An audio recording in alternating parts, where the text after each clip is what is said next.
Le changement climatique entraîne pour 2050 une baisse des débits naturels d'étiage de l'ordre de 50%.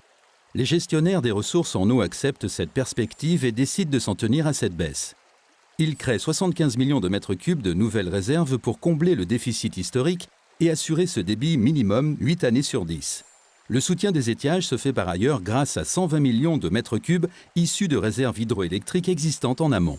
L'agriculture, ne pouvant pas prélever plus que les 400 millions de mètres cubes attribués en 2021 par la réforme des volumes prélevables, réduit les surfaces irriguées de 15%, soit 35 000 hectares, et implante en période estivale des cultures moins gourmandes en eau.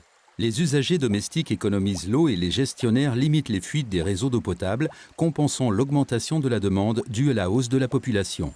Ce choix sécurise en partie l'industrie et l'agriculture, mais entraîne des risques sanitaires pour l'eau potable malgré des surcoûts importants en matière d'assainissement et de potabilisation de l'eau.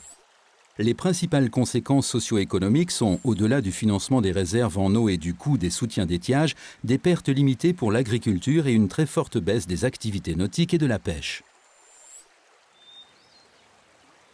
Au niveau environnemental, le bouchon vaseux de l'estuaire se renforce et la vie aquatique devient précaire.